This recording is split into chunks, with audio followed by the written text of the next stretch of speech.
Pour une fois qu'on a vu Baywatch, Ouais. on se calme et on réfléchit un peu. Ouais. C'est ça, c'est ce que vous nous proposez. Je vais vous parler, non, mais je vais vous parler physique aussi, moi, vous allez voir. Alors, c'est le fameux samedi de réflexion, je n'ai pas le droit de vous parler de politique, mais je vais vous en parler quand même, d'une autre manière. Via la pilosité, regardez ces articles du site web du Télégramme de Brest, de l'Union de Reims ou de nos confrères de la radio France Bleu, l'irrésistible ascension de la barbe jusqu'à Matignon. Comment la mode de la barbe est-elle parvenue jusqu'à Matignon, puisque notre nouveau Premier ministre est un barbus qui n'était pas arrivé depuis un bon siècle, depuis Jules Ferry ou Poincaré, Albert Sarraut dans l'entre-deux-guerres, si on compte les barbichettes. Merci d'être velu, dit le président Macron à Édouard Philippe dans ce dessin du Télégramme. Alors, c'est pas innocent parce que les modes finissent toujours par arriver jusqu'aux classes dirigeantes, même quand c'est pas elles qui les ont lancées au départ. Par exemple, les cheveux longs des hippies ont fini par être portés par des ministres de droite comme Frédéric Lefebvre ou Luc Ferry.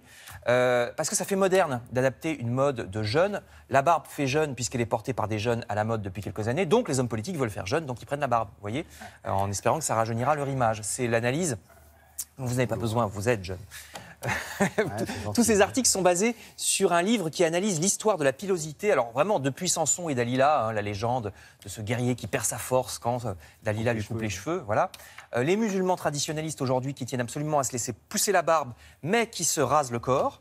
Il y a même des régimes politiques qui essaient de déformer la vérité. Regardez ce révolutionnaire iranien d'il y a 100 ans. Alors à droite, c'est son vrai portrait, et à gauche, c'est comment le régime iranien le représente, c'est-à-dire en imam. Alors qu'il était comme il est à droite, là. Vous voyez, donc vraiment manipulation de l'image avec la pilosité qui est censée être d'une certaine manière et pas d'une autre. En Amérique du Sud, figurez-vous que certaines femmes d'origine européenne ne se rasent pas, ne s'épilent pas, pour se différencier des indiennes qui sont très peu poilues. Vous voyez, donc il y a vraiment un truc avec les poils.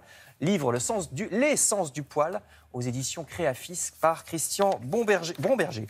Autre sujet d'actualité, alors que les lycéens passent le bac, le cancre se rebiffe, nous dit le magazine 75. C'est un lycée, ce cancre en question, dans le 18e arrondissement de Paris, quartier très difficile, qui est passé pourtant en quelques années de 30% de réussite au bac à 80% de réussite. Alors comment ils ont fait? C'est le lycée Rabelais, coincé entre le périphérique et la porte de Clignancourt. C'était considéré comme une poubelle, je cite l'article. Mais ça a changé parce que les élèves arrivent en seconde avec 8-10 de moyenne. Les familles sont pauvres, beaucoup sont suivis par les services sociaux ou ne parlent pas français. Mais ensuite, on les pousse vers le bac. Vous voyez la photo, il y a une aide aux devoirs tous les jours dispensée par les profs après les cours. Il y a des activités de théâtre ou cinéma. Les élèves s'y inscrivent sans aucune contrainte. Certains ont gagné 6 points de moyenne générale entre le moment où ils arrivent et le moment où ils partent du lycée. Il n'y a que 14 élèves dans les classes. Article du magazine 75 pour en savoir un petit peu plus. Je termine en prenant un peu l'air. Il n'y a pas besoin d'aller loin quand on est en France pour trouver des endroits extraordinaires. Vous voyez ce dossier sur le Jura, dans notre temps, le village de Baume-les-Messieurs, considéré comme un des plus beaux villages de France. Ou bien tout à côté, vous allez voir une magnifique photo du village de Château-Chalon.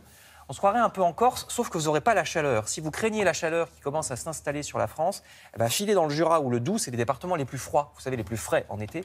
Quand on cuit dans les villes ou dans le sud, ça reste agréable là-bas. Vous dégusterez aussi le fameux vin jaune. Spécialité du Jura, nous rappelle notre temps. Et puis toujours dans les pays froids à visiter quand il fait chaud. Je vous conseille le magnifique dossier de Simple Things sur la Finlande et les pays baltes. Vous voyez ces très belles photos dans les forêts de bouleaux et au bord des lacs, en Estonie, en Lettonie, en Lituanie. 3 pays en plus très raisonnables au niveau des tarifs. Simple Things, avec un F à l'anglaise. Merci beaucoup. Merci Frédéric.